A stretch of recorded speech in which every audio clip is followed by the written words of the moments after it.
يا رمضان يا السلام عليكم ورحمة الله وبركاته.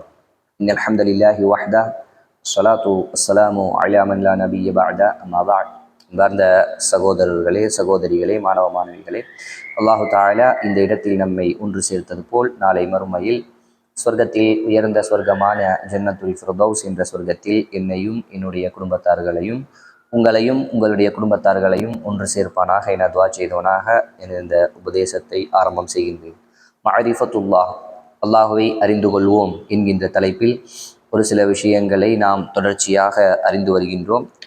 அதில் இறுதியாக இறைவனிடத்தில் நாம் எப்படி பாவ மன்னிப்பு தேடுவது, தௌபா செய்வது என்கின்றது சம்பந்தமாக ஒரு சில விஷயங்களை பார்த்தோம். இன்றைய தினம் அல்லாஹு தாலா அடியார்களை எப்படி மன்னிக்கின்றான். முந்தைய தினம் பார்த்தது ஒரு அடியான் இறைவனிடத்தில் எப்படியெல்லாம் மன்னிப்பு கேட்க வேண்டும், எப்படி தௌபா இருக்கணும், அதனுடைய நிபந்தனைகள் என்ன என்கின்ற விஷயங்களை பார்த்தோம். இன்னைக்கு அல்லாஹு தஆலா எப்படி தன்னுடைய அடியார்களை மன்னிக்கின்றான் என்பது சம்பந்தமான ஒரு சில விஷயங்களை நாம் பார்க்கலாம். முதலாவது, இறைவனுடைய மன்னிப்பு சம்பந்தமான ஒரு அடிப்படையான விஷயம் என்னவென்றால், அல்லாஹு தஆலா மன்னிப்பதை மிகவும் விரும்பக்கூடிய ஒருவன். தன்னுடைய அடியார்களுடைய பாவங்களை மன்னிப்பது அல்லாஹுவிற்கு மிகவுமே விருப்பமானது. இதை முதல்ல அடிப்படையில் நம்ம விளங்கிக்கிறோம். நம்ம நினைச்சிடக்கூடாது, நான் இவ்வளோ பாவங்கள் செஞ்சிருக்கேன், இவ்வளோ கேவலமான விஷயங்கள் எல்லாம் என்று நடந்திருக்கு, இதுக்கெல்லாம் அல்லாஹு தாலா மன்னிப்பானா, இதையெல்லாம் அல்லாஹு தாலா அங்கீகரிப்பானா, என்னைய போய் அல்லாஹு தாலா மன்னிப்பானா, இப்படியெல்லாம் நினைக்க வேண்டிய தேவையே ஒரு முஃமின் கிடையாது. ஏன்னா அல்லாஹுவிற்கு மன்னிப்பு என்பது அவ்வளவு விருப்பமானது. எந்த அளவிற்கு அப்படின்னா, இந்த ஹதீஸை பாருங்க, முஸ்லிம்ல வரக்கூடிய ஹதீஸ், வல்லதி நஃப்ஸி பியதி, எனது உயிர் எவன் கரம் மீது இருக்குதோ, எவன் கையில் இருக்குதோ அவன் மீது சத்தியமாக அல்லாஹ்வுடைய சொல்றாங்க, லவ்லம் துதுனிபு, நீங்கள் பாவம் செய்யவில்லை அப்படின்னா, நீங்க பாவம் செஞ்சீங்கண்டா இல்ல, நீங்கள் பாவம் செய்யவில்லை அப்படின்னா, லதஹபல்லாஹு பிக்கும், அல்லாஹ் தஆலா உங்களை முழுமையாக நீக்கிட்டு, வலஜாஅ பிகௌமின் யுذنبون ஃபஸயஸ்தக்ஃபிரூனல்லாஹ ஃபயக்ஃபிரு லஹும், உங்களை முழுமையாக அல்லாஹ் தஆலா அழிச்சிட்டு வேறொரு சமுதாயத்தை அல்லாஹ் தஆலா கொண்டு வருவான். எந்த காரணத்தால? நீங்க ஒரு கால் பாவமே யாருமே செய்யல அப்படின்னா, எல்லாரும் முழுக்க முழுக்க மலக்கு மாதிரி மாறிட்டீங்கன்னு வைங்களேன், பாவமே செய்யாம அல்லாஹ் தஆலா உங்கள் ஒட்டுமொத்தமாக உங்களை அனைவரையும் அழிச்சிட்டு வேறொரு சமுதாயத்தை அல்லாஹ் தஆலா கொண்டு வருவான். அவர்கள் பாவம் செய்வார்கள், இறைவனிடத்தில் பாவ மன்னிப்பு கேட்பார்கள், அல்லாஹ் தஆலா அவர்களை மன்னிப்பான். இந்த செய்தியை சொல்ல வர்றது என்ன தெரியுமா?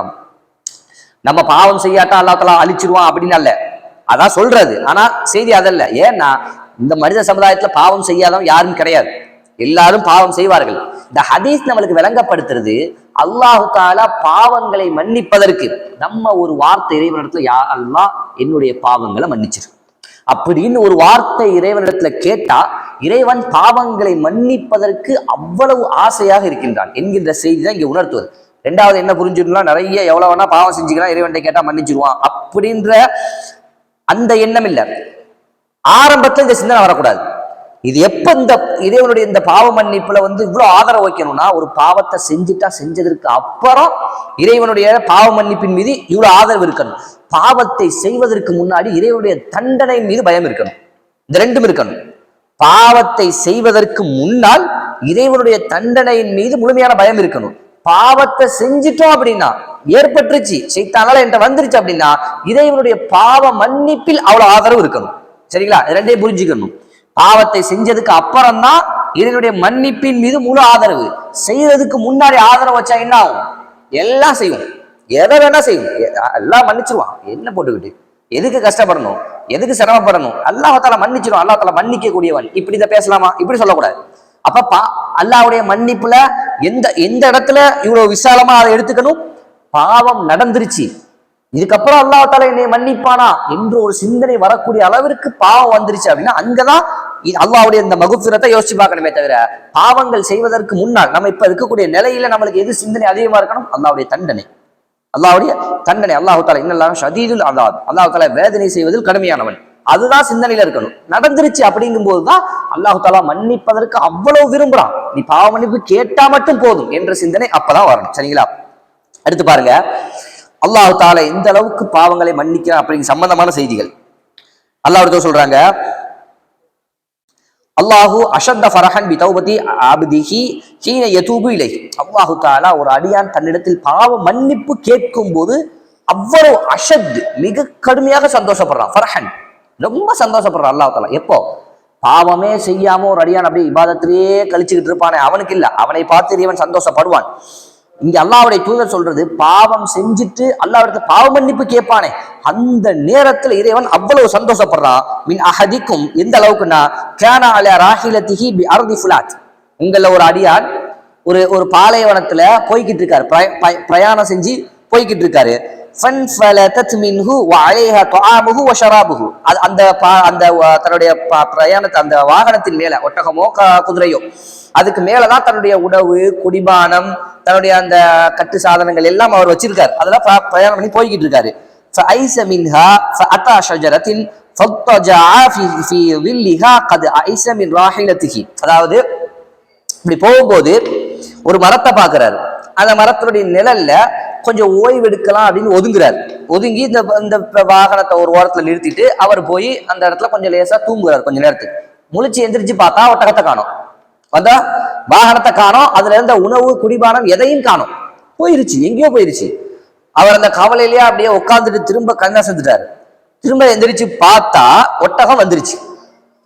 அதுல என்னென்ன குடிபானங்கள் என்னென்ன உணவுகள் என்னென்ன பொருட்கள் எல்லாம் வச்சிருந்தாரோ அது அப்படியே இருக்கு, திரும்ப வந்துருச்சு. இப்ப இந்த மனிதர் எந்த அளவுக்கு மகிழ்ச்சி அடைவார்? ஏன்னா ஒரு பாலைவனம் அப்படிங்கும் போது அவர் என்ன பொருள் கொண்டு போனாரோ அது மட்டும் தான். தொலைஞ்சு போச்சு அப்படின்னா பக்கத்துல ஏதாவது காசு கொடுத்தீங்க வேற ஏதாவது வாங்க முடியுமா? தண்ணி பாட்டில் என்ன பக்கத்துல காசு கொடுத்து வாங்க முடியுமா? இல்ல, படு மோசமான ஒரு இடம். திரும்ப அவருக்கு அது கிடைக்கல அப்படின்னா அவர் இறந்து போவதற்கும் வாய்ப்புண்டு. அவருடைய அந்த ஒட்டகமும் அவர் உணவு தண்ணி மட்டும் கிடைச்சாலும் போதாது, கொஞ்ச நேரத்துல தீர்ந்து போயிடும். பிரயாணம் செய்வதற்கு அந்த வாகனமும் வேணும், சரிங்களா? அது கிடைக்கல அப்படின்னா அவர் இறந்து போவதற்கும் வாய்ப்புண்டு. அப்படி ஒரு சூழல் அது. அந்த நேரத்துல ஒருத்தருக்கு எல்லாமே கிடைச்சிருச்சுன்னு வைங்களேன், அவருடைய மகிழ்ச்சி எந்த அளவிற்கு இருக்கும் அப்படின்னா அல்லாஹ்வுடைய தூதர் அதையும் சொல்லி காட்டுறாங்க. அப்படி ஒரு மனிதருக்கு தொலைஞ்சு போயிட்டு திரும்ப கிடைச்சிச்சுன்னா அவருடைய மகிழ்ச்சியில அவர் எந்த அளவுக்கு வார்த்தைகள் சொல்வார்னா, அல்லாஹும்ம அன்த அப்தி வ அன ரப்புக். யா அல்லாஹ், நீ எனது அடிமை, நான் உனது இறைவன். அதாவது அல்லாஹ் தஆலா அவர் சொல்லி காட்டுறா, அவர் மகிழ்ச்சியில வாய் குழம்பிருச்சு. மகிழ்ச்சியில அல்லாஹும்ம அன அப்துக் வ அன்த ரப்பி அப்படின்னு சொல்லணும். அவரு வார்த்தை மாறி என்ன சொல்றாருன்னா அல்லாஹும்ம அன, அதாவது அன்த அப்தி வ அன ரப்புக், நீ எனது அடிமை நான் உனது இறைவன் சொல்லிட்டாரு. மகிழ்ச்சியின் காரணத்தால அவரு மகிழ்ச்சியின் காரணத்தால இந்த வார்த்தையை சொல்லிட்டார். இவர் படுறாரே ஒரு உச்சகட்ட மகிழ்ச்சி. இந்த மாதிரியான மகிழ்ச்சியை அல்லாஹு தாலா ஒரு அடியான் தன்னுடைய ரப்பிடத்துல பாவ மன்னிப்பு கேட்கும்போது அல்லாஹு தாலா சந்தோஷப்படுறான். யோசிச்சு பாருங்க. இறைவனை மகிழ்ச்சிப்படுத்துவதற்கான இடம் உங்களுக்கு புரியுதா? பெரிய அளவுல சிரமப்படுறதுலாம் தேவையில்லை. அல்லாஹை மகிழ்ச்சிப்படுத்துறது இந்த குடும்பத்தில் உள்ளவங்களையோ இந்த ஊருக்காரங்களையோ சரிங்களா, அல்லது உங்களை நீங்களையோ மகிழ்ச்சிப்படுத்துவதை விட மிக எளிது. நிறைய பகுதிகள் உண்டு இறைவனை மகிழ்ச்சிப்படுத்துவதற்கென்று, இலகுவான நிறைய பகுதிகள் உண்டு. அதுல ஒண்ணு, செஞ்ச பாவத்தை கொஞ்சம் நினைச்சு பார்த்து அல்லாட்ட யாரெல்லாம் மன்னிச்சிரியா அல்ல அப்படின்னு கேட்டா போதும், அல்லாஹ் தாலா சந்தோஷம் அடைகிறான், அல்லாஹு தாலா மகிழ்ச்சி ஆயிடுறான். அப்படிங்கிற செய்திகளை இந்த செய்தியில இருந்து நம்ம பார்க்க முடியும், சரிங்களா? அடுத்ததாக அல்லாஹ்வுடைய தூதர் சொல்லி காட்டக்கூடிய செய்தியை பாருங்க. இன்ன ஷைத்தான் கால, அல்லாஹ்ட்ட சொல்றான், வ இஸ்ஸத்திக யா ரப், யா அல்லாஹ் உன்னுடைய கண்ணியத்தின் மீது சத்தியமாக, சத்தியம் பண்ணி சொல்றான் ஷைத்தான், லா அப்ரஹு அஹுவி இபாதக மா தாமத் அர்வாஹுஹும் ஃபி அஜ்சாதிஹிம். அதாவது உன்னுடைய அடியார்களுடைய உடல்களில் அவர்களுடைய உயிர்கள் இருக்கும் வரை அவர்களை நான் வழிகெடுப்பேன். ஷைத்தானுடைய வாக்குறுதி அல்லாட்ட. இதை ஒரு தவணையாக ஷைத்தான் கேட்டான் அல்லாட்ட, எனக்கு மறுமை வரைக்கும் டைம் தான், எனக்கு மறுமை வரைக்கும் நேரம் தான், உன்னுடைய அடியார்கள் ஒவ்வொருத்தனையும் நான் வழிகெடுப்பேன், உன்னுடைய அடியார்கள் ஒவ்வொருத்தனையும் வழிகெடுப்பேன். வேற வேற ஹதீஸ்கள்ல அவர்களுக்கு முன்னாடி இருந்து பின்னாடி இருந்து சைட்ல இருந்து மேல இருந்து கீழே எல்லா பக்கத்துல இருந்தும் உன்னுடைய அடியார்களை நான் வழிகெடுப்பேன், நீ எனக்கு அது வரைக்கும் அவகாசம் தா அப்படின்னு கேட்டான். அல்லாஹ் தஆலா அவகாசம் கொடுத்தான். அல்லாஹ் தஆலா சொல்றான் அடுத்ததாக, ஃபகால ரப்பு தபாரக வ தஆலா, அல்லாஹ் தஆலா சொல்றான், வ இஸ்ஸதி வ ஜலாலி, என்னுடைய கண்ணியத்தின் மீதும், என்னுடைய ஜலாலத்துனா கண்ணியம், என்னுடைய கண்ணியத்தின் மீது சத்தியமாக, லா அஸாலு அக்ஃபிரு லஹும் மஸ்தக்ஃபிரூனி, என்னிடத்தில் நீ அப்படி வழிகெடுக்க போறியா? என்னுடைய அடியார்களை அவர்கள் மௌத்தார வரைக்கும் அல்லது மறுமை ஏற்படும் வரைக்கும் வாழக்கூடிய அடியார்களை எல்லாம் நீ வழியெடுக்க போறியா? உனக்கு நான் டைம் தரேன், நீ வழிகெடு. ஆனால் என்னுடைய அடியான் உன்னை உணர்ந்து உன்னால ஒரு தவறை எனக்கு செஞ்சிட்டான் அப்படிங்கிறது அந்த அடியான் உணர்ந்து என்னிடத்துல பாவ மன்னிப்பு கேட்டால் நான் அவனை லா எசாலு மன்னித்து கொண்டே இருப்பேன். அவன் பாவ மன்னிப்பு கேட்கும் காலம் எல்லாம் நான் அவனை மன்னித்து கொண்டே இருப்பேன். இது அல்லாஹு தாலா ஷைத்தானுக்கு கொடுத்த வாக்குறுதி. அதாவது ஷைத்தான் அல்லாஹு தாலா சொன்ன வார்த்தை அது.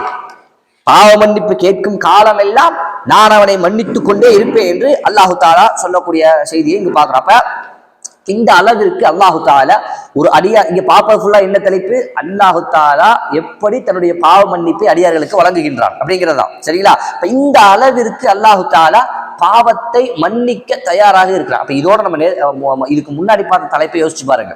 அல்லாஹ்விடத்துல பாவ மன்னிப்பு தேடுவது என்கின்ற ஒரு விஷயத்த சிந்திச்சு பாருங்க. அது எந்த அளவிற்கு நம்மள்ட்ட ஏற்படணும். ஏன்னா அவ்வளவு மிக முக்கியமான ஒரு விஷயம் என்பதையும் நான் உணர்ந்து கொள்ள வேண்டும். அடுத்ததாக அல்லாஹ்வுடைய தூதர் சொல்றாங்க, ஒரு முறை அல்லாஹ்வுடைய தூதர் மக்கள் எல்லாம் மிம்பர் பக்கத்துல வர சொல்றாங்க. மிம்பர் பக்கத்துல மக்கள் எல்லாம் அல்லாஹ்வுடைய தூதர் வர சொல்றாங்க. எல்லா மக்களும் மிம்பர் பக்கத்துல வந்து சேர்ந்துட்டாங்க. அல்லாஹ்வுடைய தூதர் மிம்பர் மேல ஏறுறாங்க. ஏறும்போது முதல் ஒரு ஒரு இதுல கால் வைக்கும் போது ஆமீன் அப்படிங்கிறாங்க. திரும்ப ரெண்டாவதுல கால் வைக்கும் போது மறுபடியும் ஆமீன். திரும்ப மூன்றாவதுல கால வைக்கிறாங்க, மறுபடியும் ஆமீன் அப்படிங்கிறாங்க. சொல்லி முடிச்சுட்டு எல்லாம் முடிஞ்சதுக்கு அப்புறம் சஹாபாக்கள் கேட்கிறாங்க, இதுவரைக்கும் இல்லாத ஒரு புதுமையான பழக்கத்தை உங்களுடைய இன்றைய செய்தி விஷயத்துல நாங்க பார்த்தவே, என்ன அது? நீங்க இதுக்கு முன்னாடி இந்த மாதிரி மெம்பர்ல ஏறும்போது ஆமீன் எல்லாம் சொல்ல மாட்டீங்களே, இன்னைக்கு என்ன புதுசா சொன்னீங்களே அப்படின்னு கேட்கும்போது அல்லாஹ்வுடைய தூதர் சொல்றாங்க, நான் இந்த மாதிரி மெம்பர்ல ஏறும்போது ஒவ்வொரு எட்டுக்கும் ஜிப்ரீல் அலைஹிஸ்ஸலாம் அவர்கள் ஒரு சில விஷயங்களை துஆவாக செய்தார்கள். அதற்குத்தான் நான் ஆமீன் சொன்னேன். ஒரு சில விஷயங்களை துஆவாக செய்தார்கள், அதற்குத்தான் நான் ஆமீன் சொன்னேன் அப்படின்னு சொல்லிட்டு அதுல ஒரு விஷயம் அல்லாஹ்வுடைய தூதர் சொல்லி காட்டுறாங்க, ரஹீம அன்ஃபு அப்தின், ஒரு அடியான் நாசமாகட்டும், ஒரு அடியான் நாசமாகட்டும். எப்படிப்பட்ட அடியான் தெரியுமா? தஹல அலைஹி ரமதான் லம் யக்ஃபர் லஹு, ரமலானுடைய மாதம் ஒரு அடியானுக்கு கிடைத்தும் அவனுடைய பாவங்கள் மன்னிக்கப்படாத நிலையில் அந்த ரமலானை கடந்து போறான்னு வைங்களேன், அவன் நாசமாகட்டும் என்று ஜிப்ரீல் அலைஹிஸ்ஸலாம் அவர்கள் துஆ செய்தார்கள். ஃபகுல்து ஆமீன், நான் அதற்கு ஆமீன் சொன்னேன் அப்படின்னு அல்லாஹ்வுடைய தூதர் சொல்றாங்க. இப்ப நம்ம இருக்கக்கூடிய மாதம் ரமலானுடைய மாதம், நாம் இருக்கக்கூடிய மாதம் ரமலானுடைய மாதம். அல்லாஹ்வுடைய தூதர் இந்த மாதத்தை ஒருவர் அடைந்து அந்த பொதுவாகவே இதுக்கு முன்னாடி நம்ம பார்த்த செய்திகள் இருக்கே, அது ரமலானுடைய மாதத்துக்கு சொல்லப்பட்டதல்ல. அல்லாஹு தாலா அவ்வளவு மகிழ்ச்சி அடைகிறான், அல்லாஹு தாலா பாவங்களை மன்னிப்பதற்காக காத்திருக்கான், பாவத்தை செய்யாட்டா அந்த சமுதாயத்தை அழிச்சிட்டு பாவம் செய்யக்கூடிய சமுதாயத்தை வர வச்சு பாவ மன்னிப்பு கேட்க வச்சு மன்னிப்பேன் அப்படின்னு அல்லாஹ் தாலா சொல்றான். ஷைத்தான் இடத்தில் வாக்கு கொடுத்தான், அல்லாஹ் தாலா பாவ மன்னிப்பு கேட்டால் மன்னிப்பேன். இதெல்லாம் ரமலான்ல சொல்லப்பட்டதில்ல, பொதுவாகவே அல்லாஹு தாலா மன்னிக்கக்கூடியவன். அதிலும் குறிப்பாக ரமலானுடைய மாதத்தில் அல்லாஹு தாலா அதிகமாக மன்னிக்கக்கூடியவன். அல்லாஹு தாலா அதிகமாக மன்னிக்கக்கூடியவன். அல்லாஹு தாலா அதிகமான மனிதர்களை ரமலானுடைய மாதத்தில் நரகத்திலிருந்து விடுதலை செய்கின்றான். அப்படின்னா நரகத்திலிருந்து விடுதலை செய்யறதுனா என்ன அர்த்தம்? அவர்களுடைய பாவங்களுக்கு மன்னிப்பு கிடைக்குதுன்னு அர்த்தம். நரகத்திலிருந்து அல்லாஹு தாலா ரமலானுடைய மாதத்தில் நிறைய அடியார்களை விடுதலை செய்கின்றான். அப்படின்னா அவருடைய அதிகமான பாவங்களை அல்லாஹ் தாலா மன்னிச்சு இல்லாமல் ஆக்குறான் ரமலானுடைய மாதத்துல. அப்ப இந்த மாதம் என்பது ஒரு அடியான் தன்னுடைய பாவங்களுக்கு எல்லாம் முழுமையாக பாவ மன்னிப்பை பெற்றுக்கொள்ளக்கூடிய மாதம். ஏன்னா அவ்வளவு சிறப்புகள், அவ்வளவு அமல்கள், அவ்வளவு பாவ மன்னிப்புகள் காட்டித்தரப்படக்கூடிய ஒரு மாதம்.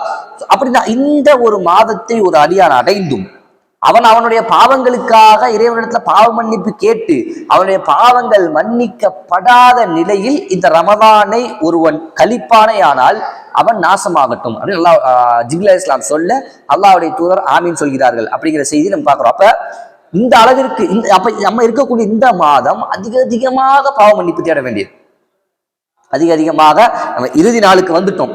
அதனால இந்த நாட்களையும் மீதம் இருக்கக்கூடிய இந்த நாட்களையும் வேஸ்டாக்காம அதிகமாக இறைவனிடத்துல பாவ மன்னிப்பு என்கின்ற ஒரு பகுதி நம்ம இடத்துல அது போய்கிட்டே இருக்கணும். ஒரு பகுதியில குறிப்பா ரமலானுடைய மாதத்துல நம்ம இதுக்கு முந்தைய தொடர்ல சொன்ன மாதிரி அதிகமாக நம்முடைய தவறுகளை சிந்தித்து யோசித்து இன்று என்ன பாவம் நடந்துச்சு, என்று என்ன தவறுகள் இருக்கு, இது என்ன பிரச்சனை இருக்கு என்பதையெல்லாம் யோசித்து இறைவன் முன்னால் அதை வைத்து இறைவன்ட்டு அதிகமாக பாவ மன்னிப்பு தேட தேட தேட நம்முடைய பாவங்களை அல்லாஹு தாலா அதிகமாக மன்னிக்கின்றான். அதே போல அதிகமான மனிதர்களை அல்லாஹு தாலா நரகிலிருந்து பாதுகாக்கின்றான் என்கின்ற செய்திகளையும் நாம் பார்க்க முடிகிறது. இறைவனுடைய பாவ மன்னிப்பை அதிகமாக பெறக்கூடிய மக்களாக அல்லாஹு தாலா நம் அனைவரையும் ஆக்கி அருள்புரிவானாக. வாஹிரு தஅவானா அல்ஹம்துலில்லாஹி ரப்பில் ஆலமீன். அஸ்ஸலாமு அலைக்கும் வரஹ்மத்துல்லாஹி வபரகாத்துஹு. يا رمضان يا